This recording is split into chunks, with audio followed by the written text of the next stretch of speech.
So today we're doing a podcast. My name is Alan Ford, radio broadcaster, television producer and presenter, and a person that has worked in the space of, I would say, on themselves, in the space of trying to create a better life, a place of better happiness, a place of joy, and to find peace within my own space.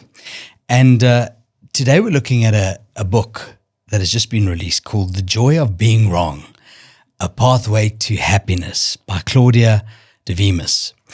And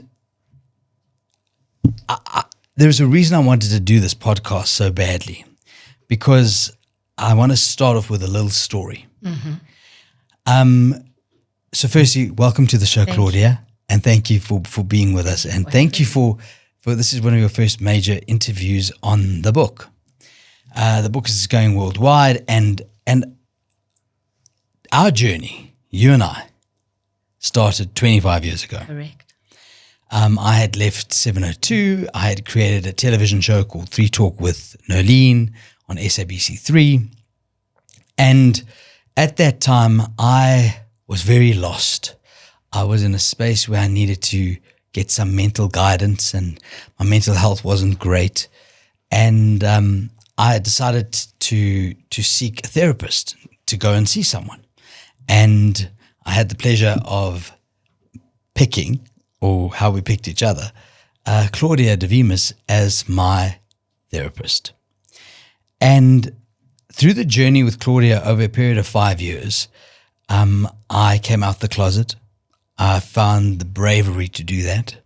I was able to tackle the issues of the inner child. I was able to work on myself to be the best that I possibly could be. I went through my first heartbreak being out of the closet with Claudia. I dealt with family matters. I dealt with the little boy in the room who always felt in the corner. And we had an incredible growth path together in a personal capacity. I then decided at one point that I felt South Africa needed to hear this woman speak. So we chose, and I said to Claudia at the time, can we get you onto Three Talk? And Claudia said, no, I've got clients on that day. I don't know if I want to do television. I don't know if I want to do this type of thing. And Claudia became the resident social worker for Three Talk with Nolene to millions of viewers across South Africa for a period of 5 years. And when I moved to Cape Town, our therapeutic relationship ended, but I had a great experience of growth with you as a therapist. You subsequently, we both lived our separate lives and did our separate pathways. And Claudia then moved to Israel the last few years. I moved back from Cape Town, and our paths have just crossed once again. And it's crossed with the launch of this book, The Joy of Being Wrong, A Pathway to Happiness. And it's interesting because joy, wrong, happiness. It doesn't make a lot of sense. Mm-hmm. So we're gonna get to that in a moment. But firstly, how are you, and what was it like to put pen to paper of your years of work? 40 years of work. What was it like doing that and putting this book together? Well, about 10 years ago, I think it was about 10 years ago, my late husband said to me, he was a journalist, and he was always threatening to write his own stories and book. And he said to me one day, why don't you write about your work? Because you've come up with some great ideas. I used to share with him sometimes the exercises I came up with, or things that I was doing that was new for me with my clients. So I started making notes, and people were encouraging and said, why don't you write a book? And I say, yes, I'll write a book. But deep down, I just knew it wasn't the time, but I did make notes. Along the way, it became more and more and more important for me that I knew I'd come across some really good ideas and techniques. And I thought it's a pity not to share them in a much wider space other than one-on-one. And so the journey unfolded where I met people along the way who encouraged me to sit down and write. From a timing point of view, I had to have lost my husband, left South Africa, gone overseas, and been completely out of my depth, to be honest, to be in that vulnerable state where I allowed myself to do something so different. I probably wouldn't have done it if I was in my comfort zone, to be truth to be told. I needed to be out of that space. And it allowed me to look back at my life and realize that I had a lot of information. I still work as a therapist online and in person.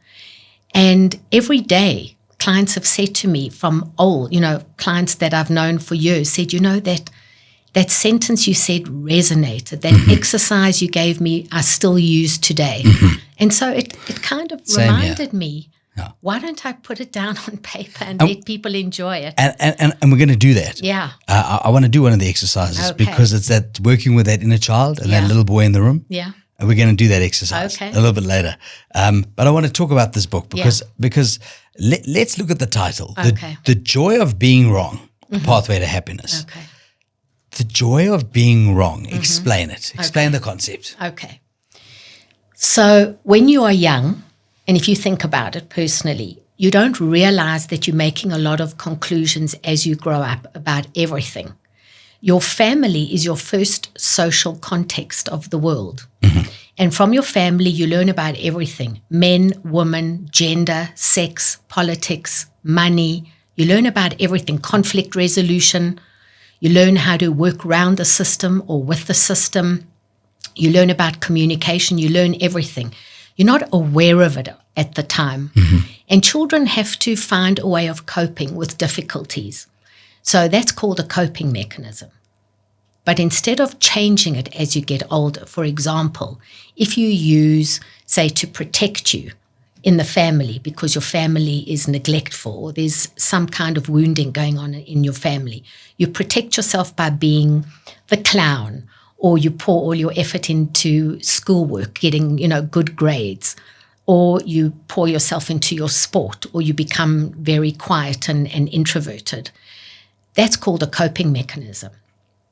But as you get older and you keep using that same mechanism and those presumptions, that's called a defense mechanism. So people grow up with a lot of conclusions. For example, it's a man's world. Don't trust people with your feelings. Do everything yourself. I have no value unless I'm taking care of people around me.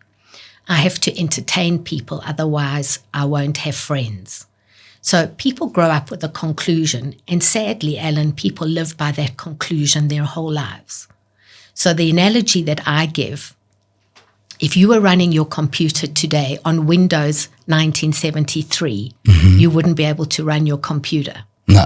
And yet people are running their lives with a brain and a program from their childhood, even though they're adults. So the presumptions people live with, they go into a relationship with those presumptions. Things like, I will be let down. I can't trust. No one's going to take care of me.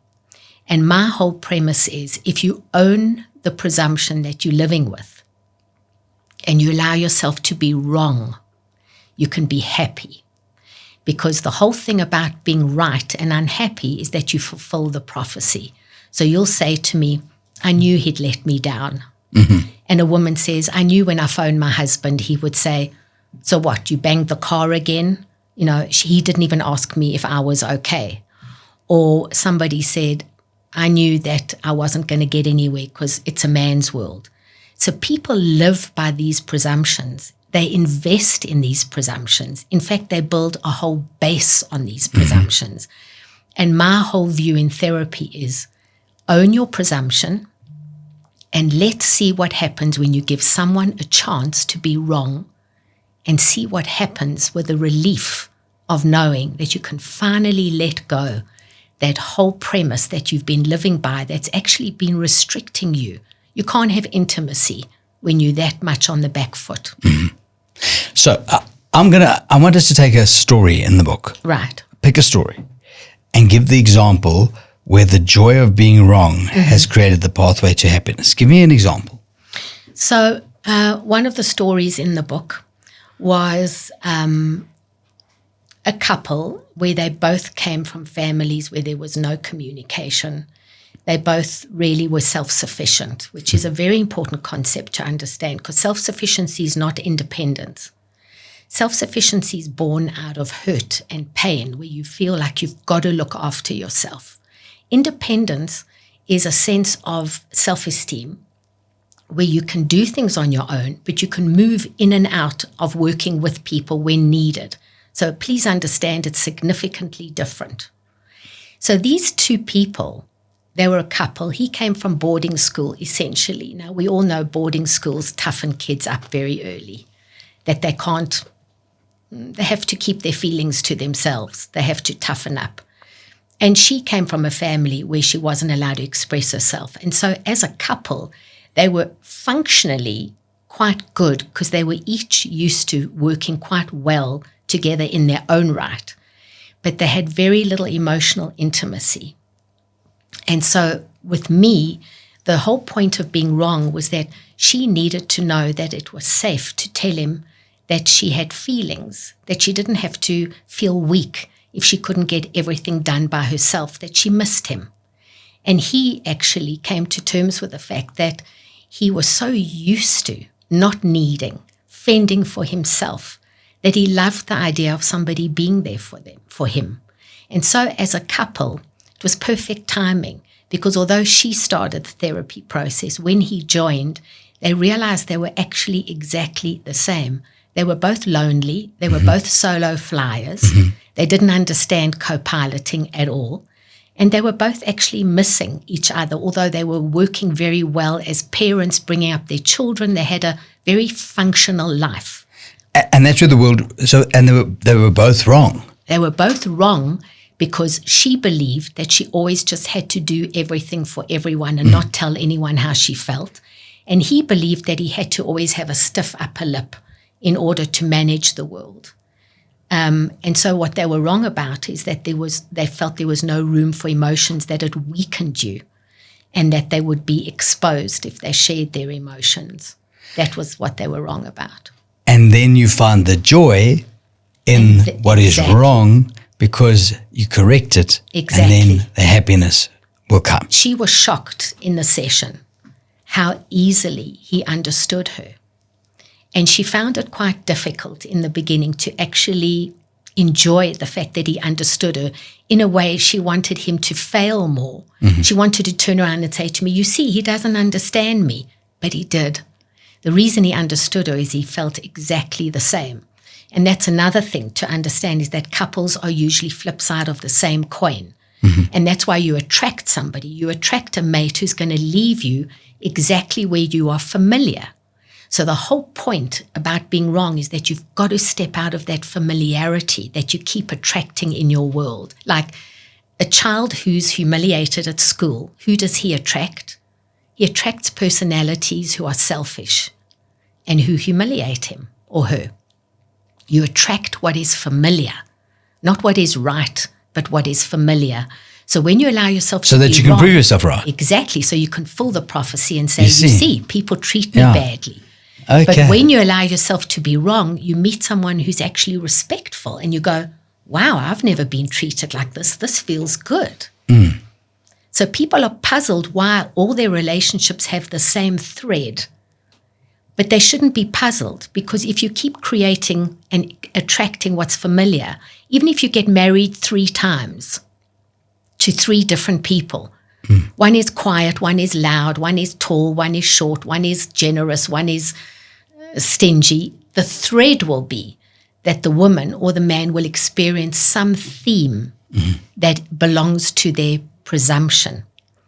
And so you can keep marrying. That's not what's going to change the outcome. What's going to change the outcome is that your ability to put your presumptions aside and be wrong about how you think you're going to be treated by the world. And that is the key. And that's what this book, The Joy of Being Wrong, A Pathway to Happiness by Claudia Davimes, is about. We're going to take a break. Sure. And when we return, I want to talk about Claudia and her story. Okay.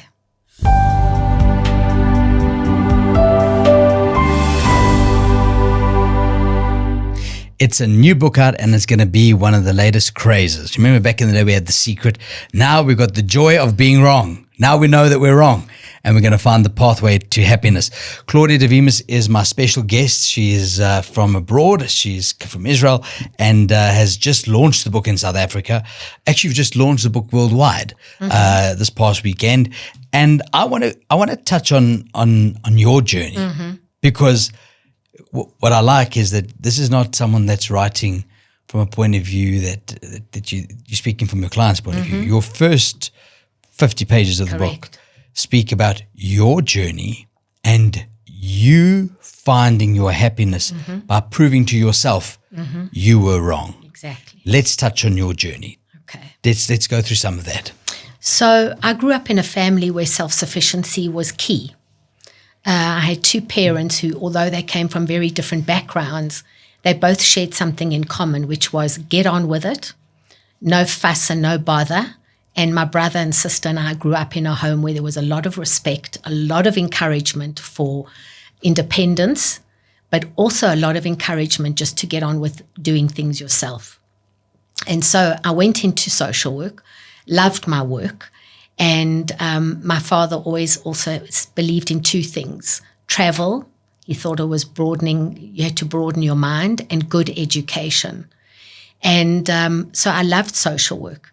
And I met a wonderful man who was a photojournalist, and he was very exciting. He was very intellectual, very creative. And 3 years into our marriage, he actually was diagnosed with MS. And within 6 or 7 years, he was actually in a wheelchair. It was very fast and rapid, his decline. Now, when I think back, it made perfect sense. When people say to me, are you angry about your situation, that you've got a disabled husband who's not working, you're the breadwinner.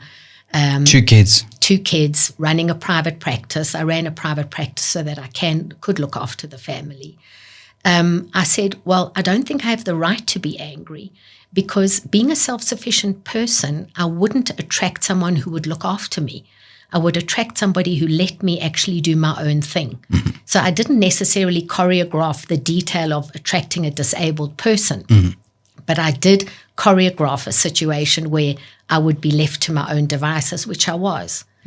On the positive side, I loved my work. I loved working with clients, and I ran a very successful practice for 35 years. I brought up our children. And my husband really was a person that I had to look after. We were really good friends, but essentially everything was on me.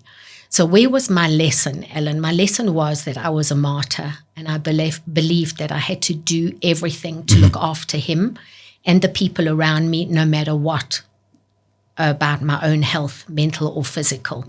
And when I started working on martyrdom, which was shown to me when I started working with not a therapist, but I started working with a metaphysicist, which is basically a spiritual view that you believe you create your own reality. She said to me, what's disabled in you? And I said, what's disabled in me? I'm running a practice. I'm looking after my children. I'm doing everything. She said, your emotions are disabled. You are a machine, and you're not in touch with your feelings. And that was a very pivotal moment for me. So I realized that martyrs are very powerful. They'll do everything. They're extremely responsible. They'll never let society down. In fact, society likes martyrs because they're not victims. They don't ask for anything. However, what do martyrs do? They close off their heart. Yeah. They don't share their feelings. And so for me, the journey was to realize that I needed to be a very responsible wife. I needed to get help. That's when I allowed a carer to come in and help me. And for me to have a relationship with my husband as his wife and not as his carer. And that journey for me of understanding my martyrdom was one of probably the most defining moments in my life that helped me enormously with clients who were in the same position, not necessarily with a disabled husband, but had that same view that they had to always do everything for everyone around them with their own inner sense of resentment. And we talk about inner sense of resentment because that is going to fester. That festers and hugely. That hugely becomes Yeah, then you start to hate the other person. exactly. And again, that becomes self-sabotage to some extent. And to some extent, for your own self-preservation, you're going to walk away from it. Yeah, and You have to, because otherwise what are you going to do? Or you're going to have to come to finding out why you're being wrong, getting to that point, and then working with it. well, you have to decide to be wrong. Because you couldn't just wheel him out the house. You couldn't just take your kids and throw them in the street. Do you understand what I'm trying to say? I understand. So sometimes you can't change the situation, but you can approach it differently. Well, that's absolutely imperative. The point for me was, and I thought it was very interesting, I didn't have a situation like some people do where they have to look after somebody for 6 months or 1 year. I looked after Stephen for 30. And I often ask myself, I wonder why I've got this long-term situation that I have to deal with and live with. And for me, it was very clear that I had to unfold as a person.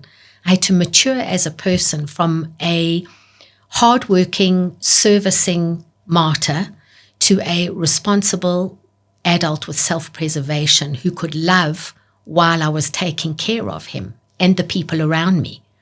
And that for me was the whole point, that you get a situation and it's not punitive. You haven't been punished by anybody, which martyrs often feel they have been. And yet there's some freedom to change your mind about something. For example, when I employed a carer, that was me being wrong, that I had to do it all myself. And in the beginning, he did feel a bit abandoned by me. And I said to him, I haven't abandoned you. I'm being responsible. So that was me allowing myself to be wrong and allowing myself to be relieved and happy that we could have a different relationship. So I'm going to ask it's a very difficult question because not everyone's going to get to see you or interact with you or maybe not even get hold of the book. But how do you know when you're wrong? So firstly, how do you identify it? And then once you've identified, how do you change it? No, it's the flip side. Explain. What do you insist on being right about is the question. Explain it. Okay. Explain. Okay. So if you insist on being right about something, for example, you say, I can never trust people. You're insisting on being right, that people are not trustworthy. If you say to yourself, I have to do everything by myself, you're insisting on being right, that is the way to go. Okay. So look at what you are insisting on. Look at what you are holding on to. And that will give you the clue about what you should allow yourself to be wrong about. You won't know what you're wrong about because you're insisting on being right. Okay. Do you understand the flip? So let's use a practical example. I can't find someone to love me. Right. And so let's say, for example, that's where a person comes from. Well, I can't find the right person. Or Right. I'm alone and I never can find the Mr. Right. Right. Okay. What are they talking about there? And show me how that example could be. So the person says, I can never find somebody that's right for me. Yeah. And so my question is, what usually happens in a relationship that you get disappointed? The person says, well, it starts off beautifully and then they start lying. Or it starts off beautifully and then they start sponging off me. Or it starts off beautifully and then I find out that they're not available. So the person's experience then is of betrayal, for example. Okay. And I say to the person, okay, let's look at the theme of betrayal. Let's look at the theme of betrayal in your life. And that theme of betrayal is what the person has experienced. It's what the person is expecting. Okay. And it's the person believes is going to happen. And therefore, the whole journey will be, what are you going to do with your sense of betrayal? Are you prepared to give it up? Are you prepared to surrender your sense of betrayal? Okay. And be wrong that someone in this room is not going to let you down? Okay. Because there's someone else there that's also There's saying always the same going thing. to be somebody who will prove You're wrong. you, when you're ready to be wrong, there'll be someone who will walk in who in fact will not hurt you. But when you are armed and ready with your usual presumptions, you'll just keep meeting the same kind of people with different names. Okay. You understand? All right. Yeah. How do we bring this into the workplace? Into the workplace. Let's get Well, another practical example there. A workplace is not based on money. Workplaces are based on human dynamics. Okay. So I actually worked with a lot of men in their businesses, even though I didn't have a business degree. And so when men spoke to me about their partners or whatever, then we actually spoke about the human dynamics. For example, I used to work with two brothers. The one brother felt that he always did all the hard work, and he felt his younger sibling always slipped in and just got the good stuff. And their family dynamics came right into the business. So his older brother felt resentful when the younger brother entered the business, and he used to sabotage his, never told him when there were meetings or didn't give him all the information. Okay. And so their family dynamics played out hugely. But it also can happen in business with people who are strangers. So a person can be humiliated by a boss if they're used to humiliation. A person who, one of my clients, they closed down a huge department, and her department had to take on all the work of the other department. And instead of telling the bosses that it wasn't viable, she just got more and more and more sick and under pressure until she had to take a sabbatical because she was so ill from working till midnight. And I said to her, why would you say it's your personal stress when it's inappropriate that the company did this? Now, she was a person who was perpetually apologetic. She always was the fall guy. Okay. She always took the rap for So everybody she's the people else. pleaser here. Well, more than she was sacrificial. Okay. And the company liked that because they never had to look at the fact that they were actually being completely irresponsible. So she became the fall guy instead of turning around and saying, this is not viable. So your behavior in a job is very unlikely going to be different, although there are people at work who are brilliant CEOs and at home they're abused. Okay? Yeah. Because at work they allow their persona to be free and they come home into an intimate relationship because, let's be honest, there's only one area where we really care about, and that's losing love. That's the area that catches us the worst. So a loving relationship is our hardest relationship. Work, getting things done in an office is where we are usually much better. I'm interested in, we were talking about family dynamics. Yeah. And of course, there is never going to be a perfect parent. Correct. Okay.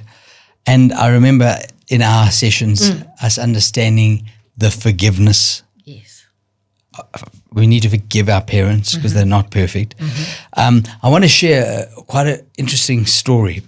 When I came out the closet, I stormed into Claudia's office and I said to Claudia, I've met this guy and my family aren't accepting me, and no, they're so wrong. And, I've come out and they say they love me. And Claudia said, but look at their perception. There's been a death in the family.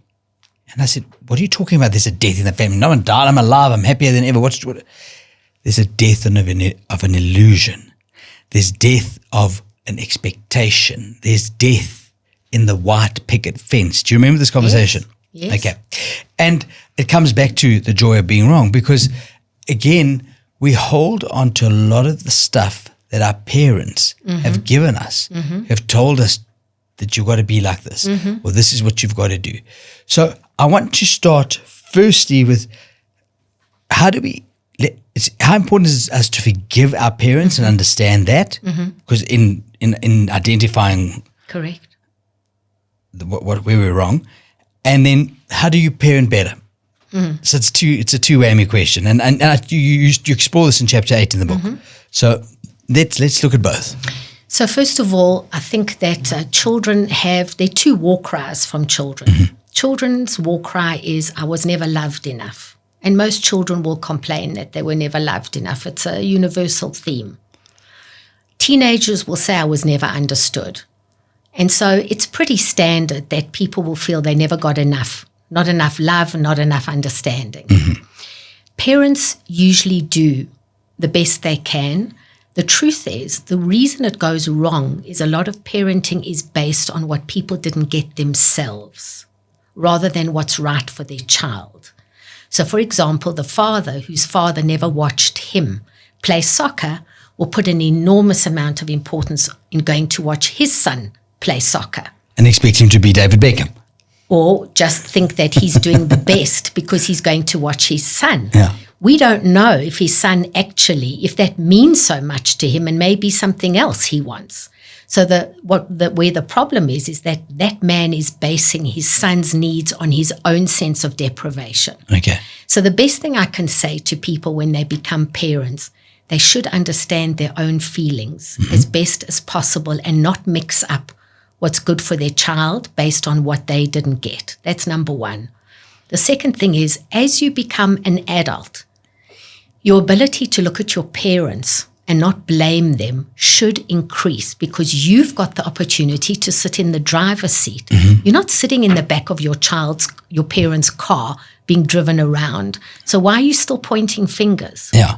Now, therapy can be dangerous in this area because people can become self-indulgent and actually blame their parents a lot and stay in therapy and say, this was done to me and that was done to me. Let me make this clear. Some people have gone through trauma, and there are plenty of people who've gone through real hardship in terms of abuse, neglect, growing up in a very lonely environment or growing up in an environment that was incredibly traumatic. I'm certainly not denying that. But what I am saying is that when you reach adulthood, you have the ability to make a decision that if you are now in the driver's seat, you've got some objectivity about where you've come from. And certainly when all of us become parents, we suddenly find ourselves saying things just like our parents said to us, and we go, oh, crikey, am I actually sounding like my mother? Yep. Well, of course, because you model on your parents. So for me, it's about making sense of what our parents gave us that was good, filtering out what didn't work for us, but not throwing away the baby with the bathtub, which is what a lot of people do. They cut ties, which is very rare to have to cut ties. The book is called The Joy of Being Wrong, A Pathway to Happiness by Claudia Davimes. When we come back, I want to talk about a lovely exercise called 5 Words Only.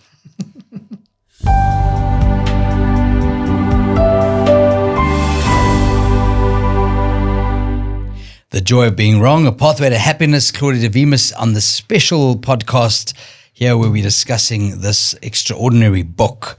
I want to go straight into some exercises. Okay. And I mentioned that we're going to talk about the 5 words only, and we're going to talk about 2 other exercises. The 2 other exercises are? Put your wounded child in the back seat. Okay, and the third? And say your age. Okay. So we're going to explore these 3. Okay. Okay. So if you don't get your hands on the book and you want to start proving yourself wrong and finding happiness, we're going to start with these 3 little things. So let's start with the 5 words only. Explain where this concept comes from and what we need to do for ourselves. So when you are ready to own your feelings and be responsible and stop blaming, which I call teapot language. Should I show you what teapot language is? What is it? It's this. What's Why don't you? When will you? How come you? You see the wagging finger? Yeah. That's called blame. Okay. Now, 5 words is ownership. Okay. Which is, I feel disappointed. I feel lonely. I'm unsure how to go along.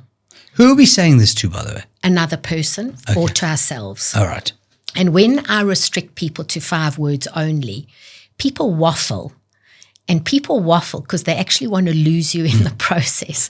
So what I discovered with clients is when they told me very long-winded stories, sometimes I used to want them to just commit to the feeling. The feeling could be I'm overpowered, I feel useless, I feel humiliated, I feel lonely. It's a commitment. So Claudia, I'd like to bring this into my own personal life because when you go, I'm a recovering alcoholic, and when you go into rehab, the very first thing that you do in any meeting or anything is, hi, my name is Alan. Exactly. All right, I'm an alcoholic and I feel happy, disappointed, ignored, excited, overwhelmed. When we say the word okay, everyone goes, can't use that word. Doesn't mean anything. Doesn't mean anything. So we need to know a word because it's going to set your tone. Exactly. And it's going to tell you how you're actually feeling. and the world. Okay. You see, the whole point is making a commitment that the world understands you so that the world can give you what you want, Okay. which is linked to another exercise which we won't get into. But it's important for this word. Yes.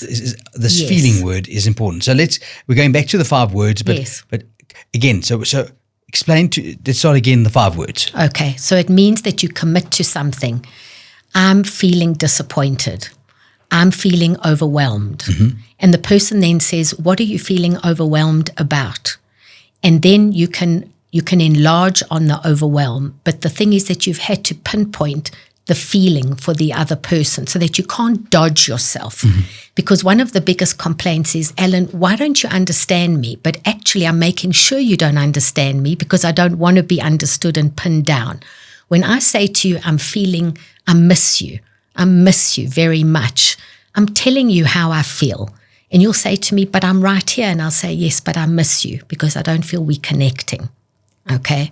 So I'm committing to a feeling and I'm opening the door for you to understand me. So what I like about 5 words only is that you're cutting to the chase. You're committing to somebody knowing how you feel. Okay. Which is the base of ownership.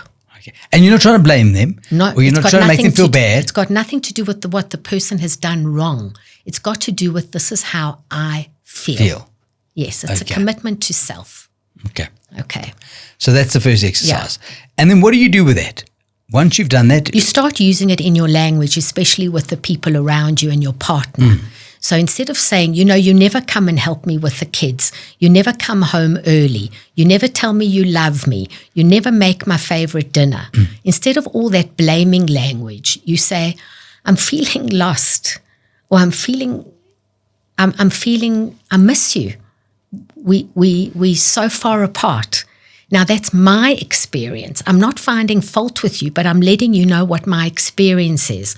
And what it does is it changes the communication straight away because the other person doesn't have to defend themselves. Okay. And we can have That's an open the basis. dialogue. Okay. Exactly. There's no need for defense. I'm disappointed you forgot my birthday, Ellen, is how I feel. Okay. You can say, I'm sorry I let you down, and we can move on. It's me telling you how I feel. It's not me pointing a finger. Okay. Cool. So Okay. that's Yes. that one exercise. Yes. Now putting the little child, In the wounded child the in wounded the back child seat. in the back seat. Yes. Very important. Crucial. Why is this so crucial? Well, because people are walking around with wounded children in their heads all the time. And even though people are 50 and 60 and 40 and 30, they've actually got a wounded mentality a lot of the time. So I'd like to give an example. We went to an event and I felt a bit left out, even though I felt rather inclusive. And I had to then convey to my partner that I feel like the little boy who was the last person picked on the school field. Right. Okay. He was then able to understand how I was feeling. But again, I couldn't let that inner child, that insecure little boy, control the 47-year-old adult. And that's the key of what you're trying to say here. Right. Okay. So because otherwise I live as that insecure little child all the time, going to be the last picked, never going to find happiness, never going to play soccer, never, whatever. It's never going to get there because you're the last picked. Okay, so and that experience of that inner child manifests in so many various examples to what your personal life is. Well, and what people are you've extremely devoted to their wounded child. Okay. That's the problem. Okay, so let's go there. What's the wounded child? And give us the exercise. So the wounded child is the child who's had a disappointment, an abuse, a humiliation, an abandonment, a deep disappointment, a time in their life where they were hurt, deeply hurt by what was going on around them.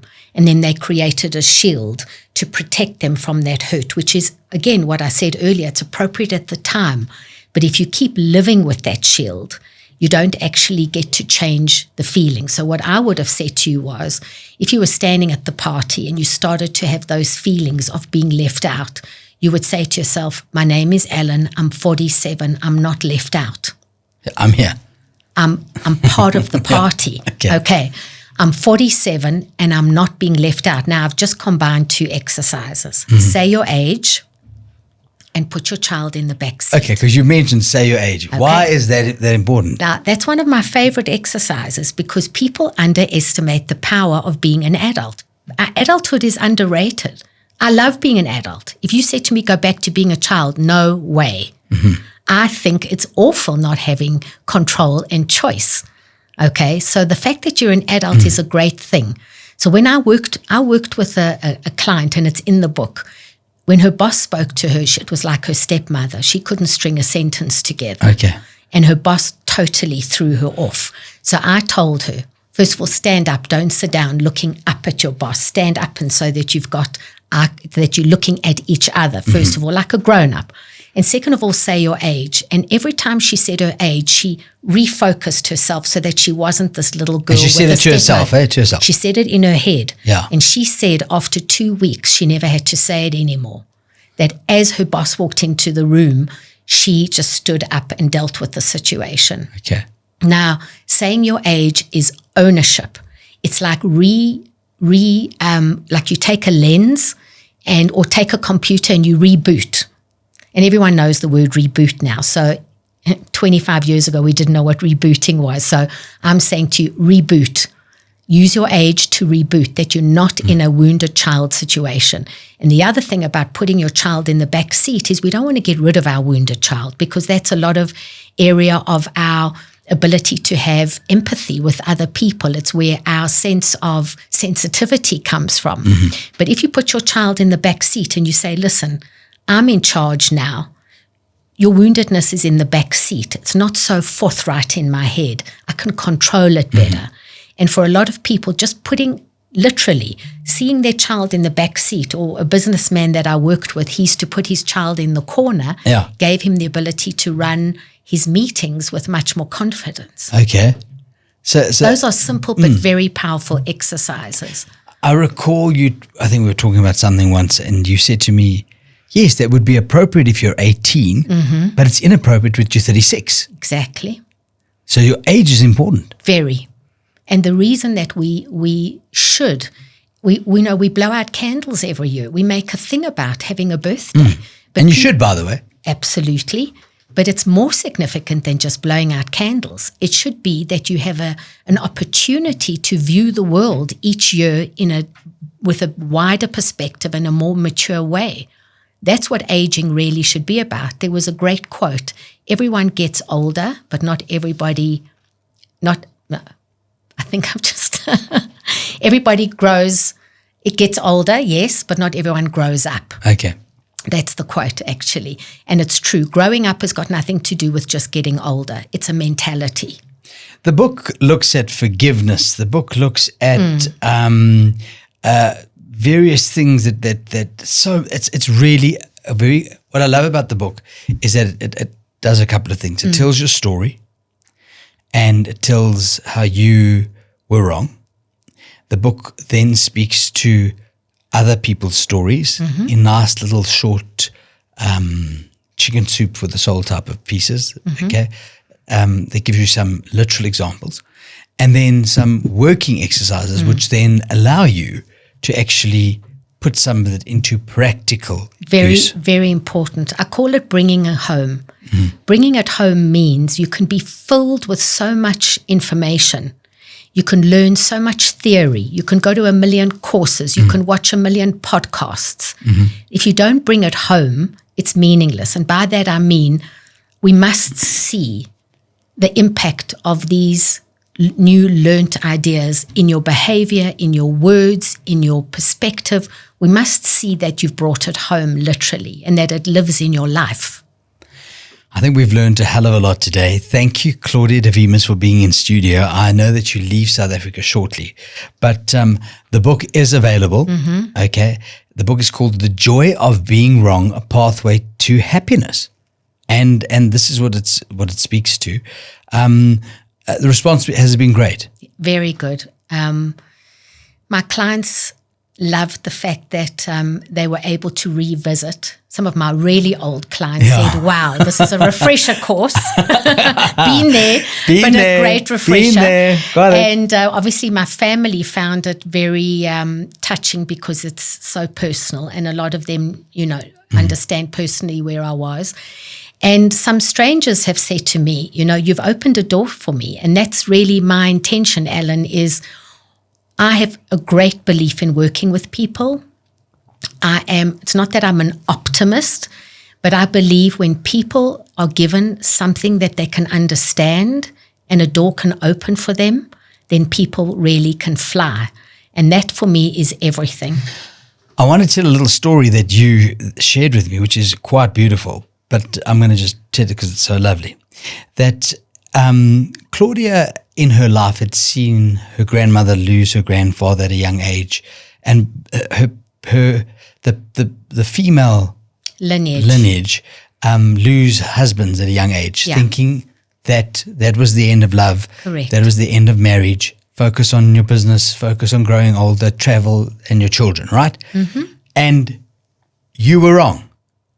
I insisted on being wrong. You insisted on being wrong, and you met the most incredible man. I did. Tell the story. Because this is a cool little story of how you proved yourself wrong at the age of 60. Well, my mom was widowed at 59 and I was widowed at 56. And my mom said to me before she passed away, 10 weeks after my late husband, she said, please, break the mold. And that's why when I turned 60, I thought I've got to make a big change. Otherwise, I'm going to land up like all the women in my family. Okay. And I went to Israel where my sister lives and has been for many years. And my niece turned around and she said, if you're living here, I'm putting you on an app. A dating app. A dating app. Here's a 60-year-old going onto a dating app. Correct. Okay. She put me on a dating app on the 11th of September, 2022. And 3 days later, my first and last date was my husband, Gad, who I met and knew instantly. But I must tell you what I said to the universe. I said to the universe, I'm a solo flyer. Even though I've worked very hard on my martyr, I'm still essentially a solo flyer, which means if you give me someone mediocre, I'm going to pick holes in the situation and say, nah, he's not for me. I want you to blow me away with something extraordinary. And that's what happened. I met someone who I knew instantly would be for me. So we've been together 2.5 years, and we got married, just the two of us, in Italy a few months ago. And I have a new bonus family, and I found love again without feeling, here was where I was wrong again, without feeling like I betrayed my first husband and family. Okay. So I do experience a lot of joy. And that's it. And that's the living proof of why. Yes. Maybe that's the full circle. Yes. Of where the book had to get. The book ends with my marriage, and that's why I've said in the book, I needed a different time in my life to be able to write the book. Okay. Where I really understood, because I'd allowed myself to be wrong about so many things, and to have found joy. And I think that's what people are looking for. Yeah. That's what they're looking for. Claudia Davimes, you can go to their Instagram page. Mm-hmm. Okay, it's The Joy of Being Wrong. Mm-hmm. Just follow them on Instagram. You can DM them if you want a copy of the book. You could also email. Yes. And give me the email address. ClaudiaDavimes@gmail.com.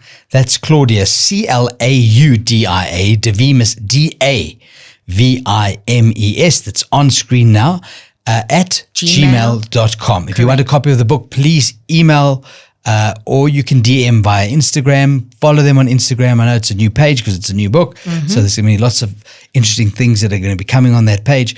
And of course, you're also on Facebook as well. So there's a Facebook page for The Joy of Being Wrong. Get the book. It's time to be wrong, people. It's time to be wrong. My name is Alan Ford. It has been an honor to be with you here this beautiful day. And I hope that you learned something and that you found a little hope, because Claudia speaks big in this book about hope. Mm-hmm. And hope's a beautiful thing. And maybe some hope in finding that joy and that happiness. And also finding the fact that you can get to know yourself better. and your flow is better because you can then sort things out. And that's what part of life is. Thank you for being here. Can I end with a sentence I started every client's new session with? I'd like to, yes, tell me. Before you get to West Park. Cemetery. Yes. Okay. Before you reach West Park, please change your mind about at least one thing. And that's what I started my new clients with, the belief in the possibility of things being different, and commit to that. Choose one thing that you're going to say, you know what, I'm going to change my mind about this. Commit to that. And that's the intention. And then you can change the outcome. And that's all, folks.